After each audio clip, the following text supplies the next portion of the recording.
정명공주는 11명이나 되는 선조의 딸들 가운데 유일한 공주다.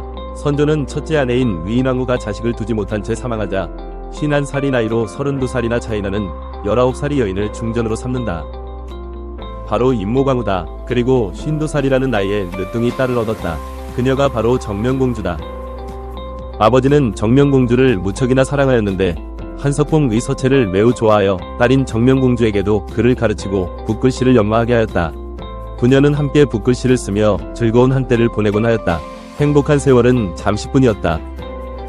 정명공주가 6살 되던 해에 아버지가 세상을 떠나고 이복 형제인 광해군이 왕위에 올랐기 때문이다.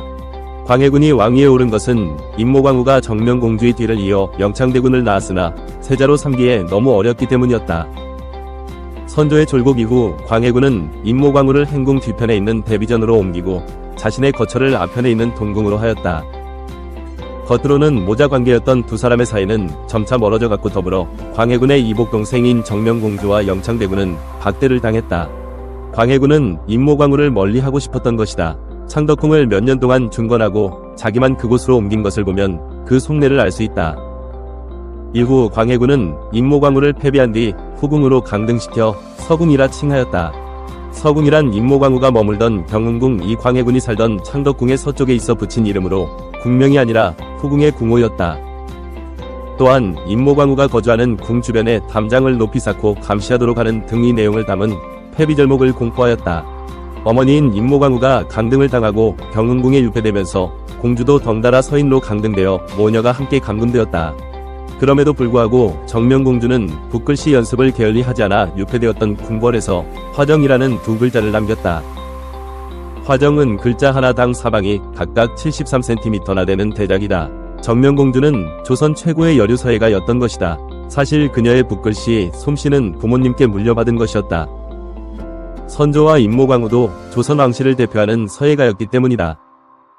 정명공주가 서궁에 유폐된 암울한 시기에 화정과 같은 명작을 남긴 것은 슬픔에 빠진 어머니의 마음을 위로하기 위해서였다. 당시 임모광후는 삶의 의지를 잃은 상태였다.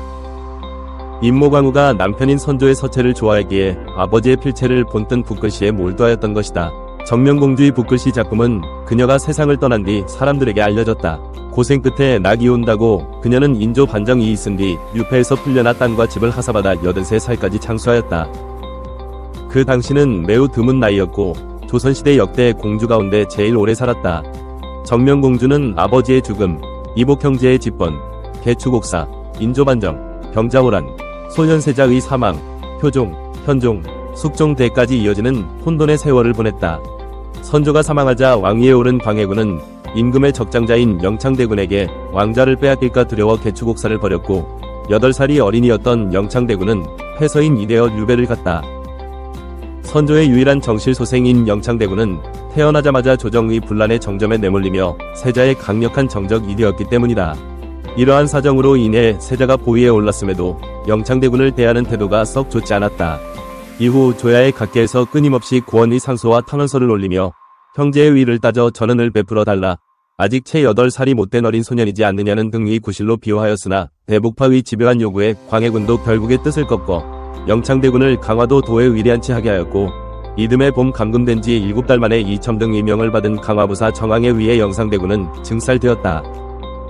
임모광후의 아버지이자 정명공주의 외할아버지 금제남 또한 개추곡사에 연루되어 영무죄로 처형되었다. 임모광후는 친정이 풍비박산 이나고 다음 해 아들이 류배지에서 처참하게 죽임을 당한 것도 모자라 본인은 회모가 되어 서궁으로 강등되어 쫓겨나 유폐를 당하였다. 아들의 죽음을 전해 들은 그녀는 시리에 빠져 몇 번이나 자살을 기도하였다 한다. 그러나 세상에 홀로 남을 딸을 가엾게 여겨 질긴 목숨을 이어갔다. 임모광후를 평손하는 패비절목에는 정명공주와 관련된 내용도 있는데 공주의 늠료와 혼인은 옹주일예에 따른다 라고 규정되어 있는데 이는 선왕이 정렬하는 점을 고려하여 회서인을 하나 항산을 지급하고 혼인할 시에는 옹주일예에 따른다는 예외조항을 넣은 것이다. 남편과 아버지, 아들을 잃은 임모광후는 하나 남은 딸마저 잃을까 무서워 광해군이 정명공주에 대해 물으면 죽었다 답했다 한다. 세월은 흘러 모녀가 유폐 생활을 한 지도 5년이 되었는데 인조가 광해군을 폐위시키고 왕위에 오르는 인조반정이 일어났다. 광해군의 폐위 명분은 바로 100살 때였다. 왕실의 최고 어른인 대비를 어머니가 아닌 역적으로 대하여 후궁으로 강등하고 아우인 대군을 죽였다는 것이 이유였다. 이후 임모광우와 정명공주는 복권되었고 두 사람은 창덕궁으로 거처를 옮겼다. 반정의 명목을 위해 인조와 반정공신 들은 모녀에게 정성을 다하였다. 광해군을 불효막심한 인간으로 비난하였기 때문에 임모광우에게는 온갖 레오를 다하였던 것이다. 정명공주가 복권되었을 당시 공주의 나이는 21살이나 되어 이미 홍기가 지나도 한참이나 지난 때였다. 그런 까닭의 조정에서는 그녀의 혼인을 서두르기 위해 부마 간택령을 내렸다. 사실 정명공주가 임모광우와 함께 서궁에 유폐되던 해의 공주의 나이는 16살로 이때도 이미 홍기가 지난 나이였다. 보통은 늦어도 13살 전후로 혼례를 올렸기 때문이다. 벌써 몇 년 전에 혼인을 하였어야 했으나 그녀는 혼인하지 못했던 것이다. 그런데 정명공주의 나이가 너무 많은 탓에 전국에서 고작 9명만 사주단자를 제출하였다. 그도 그럴 것이 당시 21살이면 애둘은 낳았을 나이였다. 할 수 없이 사주단자를 받는 기한을 연장하고 신랑 감히 나이 제한을 약화시킨 그때 동지중 추보사 홍영의 아들 홍주원을 부마로 간택할 수 있었다. 부마 간택에 해당되는 조건은 일양반이어야 하고 이 공주나 옹주보다 2~3살 연상이어야 하며 동갑도 가능, 3양친 이 모두 생존해 있어야 하고 사이시가 아닌 사람이어야 한다였다. 부마 간택 과정에서 우여곡절이 많았는데 우선 홍주원은 정명공주보다 3살 연하였다. 그 또한 홍기가 지난 나이였으나 혼처가 정해져 있었다. 하여 홍영은 금혼령이 내려졌어도 이미 혼처를 정했으니 그대 과혼인하려 하였다. 때문에 그는 위금부에 체포되어 수금되었고 하루 동안 조사를 받은 뒤 풀려났지만 파직되었다. 그런데 왜 홍주원이 간택된 것일까? 인조는 이미 혼약이 된 경우에도 금혼령에 해당되는 총각들은 무조건 사주단자를 내게 하였고 결국 홍영 역시 울며 겨자먹기로 응하였기 때문이다. 인조는 어떤 처녀의 정혼자인 홍주원을 억지로 파혼시키고 부마로 삼았다. 임모광우는 부마 홍주원에게 임금이 타는 말인 어승마를 타고 궁궐에 들어오게 하여 구설수에 올랐다. 임모광우는 혼인하는 딸에게 엄청난 재산을 하사하였다. 경국대전에는 공주의 집을 50칸 넘게 지을 수 없게 규정해 놓았으나 이를 어긴 것이다. 하지만 이번에도 인조는 반정의 명분 때문에 임모광우를 벌하지 않았다. 오히려 정명공주에게 안국동 살림집 외에 많은 재산을 하사하였다. 이로써 정명공주는 지난 고된 세월을 보상받았다. 반정의 최대 수혜자는 바로 정명공주였다. 공주는 홍주원과의 사이에서 칠남일녀를 두어 역대 공주 가운데 제일 아이를 많이 낳았다. 인조가 반정의 명목을 위해 임모광우와 정명공주에게 정성을 다하였다고는 하나 마냥 호의적이지는 않았다. 반정으로 왕위에 올랐다는 자격지심 때문에 늘 자기에 대해 한저주 가있지는 않았을까 의심을 하였고 언제나 모녀를 감시하였다.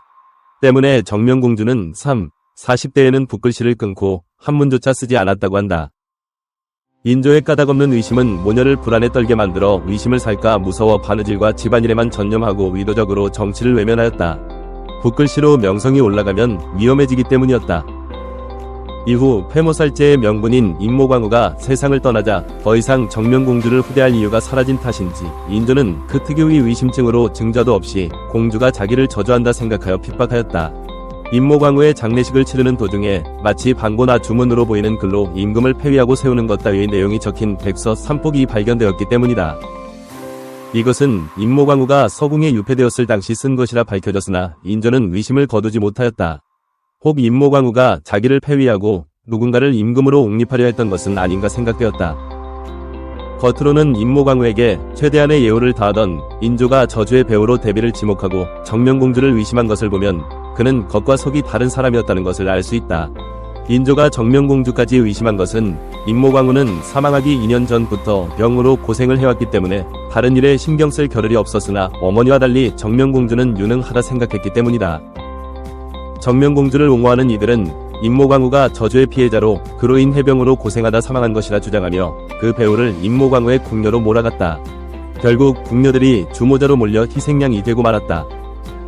이후 인조의 의심병은 더욱 심해져 자신이 아픈 것은 정명공주가 저주를 내린 탓이라는 망상증으로까지 발전하여 그녀를 괴롭혔다. 그런데 그가 이렇게 생각한 것에 아주 근거가 없지는 않았다. 궁중 이곳저곳에서 저주물이 발견되었기 때문이다.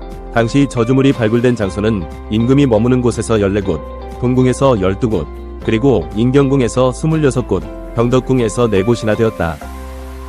궁궐 안팎에서 누군가 장기간 모의한 것이라는 말이 돌았다. 저주 사건의 내막과 배후를 밝히기 위한 피바람이 받고 다시 대궐에 불었고 내수사에서는 정명공주가 홍조원에게 하가할 때 따라갔던 궁녀들을 체포하였다. 이번에도 공신들이 나서 구명해준 덕분에 정명공주는 또 다시 위기를 넘겼다. 효종 때까지도 그녀는 불안에 떨어야 했다.